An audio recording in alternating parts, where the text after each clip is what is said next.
saya sangat menyayangkan sekelas Universitas Gadjah Mada membuat tayangan abal-abal. Itu hanya naratif saja, nggak ada bukti satupun yang ditampilkan, gitu ya. Rektor UGM yang bicara tentang Oke, kasus itu. ya bagus. Saya wajib menjawab ya. Karena apa? Saya satu-satunya orang yang disebut dalam podcast itu, ya selain nama Joko Widodo. Jadi itu ada dua podcast ya, ada dua rekaman. Satu rekaman sepanjang 3 menit 55 detik. Kemudian satu lagi rekaman sepanjang 33 menit sekian. Yang rekaman sepanjang 33 menit sekian itu, di menit ke-31 lebih 7 detik nama saya disebut. Ya, jadi saya harus menjawab. Jawaban saya sepele. Saya sangat menyayangkan sekelas Universitas Gadjah Mada membuat tayangan abal-abal semacam itu. Kenapa abal-abal? Satu, ya itu hanya naratif saja. Nggak ada bukti satupun yang ditampilkan. Nggak ada sama sekali. Jadi apakah masyarakat kemudian menjadi percaya? Justru tidak.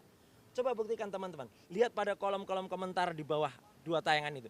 Mostly semuanya itu malah, maaf ya, malah menjelek-jelekan atau malah komunikasian kepada UGM.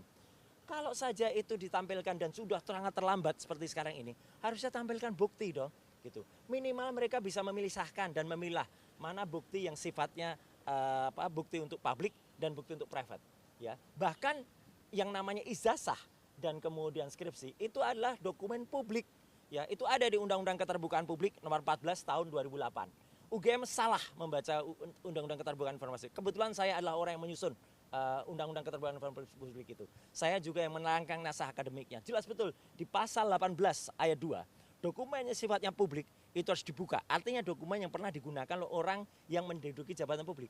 Joko Widodo adalah orang yang pernah menduduki jabatan publik. Kemarin tuh nggak ada skripsi, nggak ada ijazah. Jadi malah membuat publik makin nggak percaya kepada UGM. Terus yang penting lagi pada menit ketiga ya lebih 11 detik ya ketika statement rektor sendiri ya Prof. Uva Amelia itu mengatakan ya segala hal di luar setelah tahun 85 ya itu adalah menjadi tanggung jawab dan perlindungan dari si pemilik ijazah. Berarti apa? UGM mulai cuci tangan. UGM mau melepaskan diri. Menurut saya bagus. Udahlah UGM nggak usah ikut-ikut lah, kasihan UGM terlibat dalam pusaran ini. UGM seharusnya sampaikan saja data-datanya, kalau memang data-data itu ada, tampilkan. Jangan kemudian hanya naratif. Jadi kemarin tuh statementnya UGM itu satu udah terlambat, dua hanya naratif, tidak ada nilainya sama sekali, secara hukum sangat disayangkan.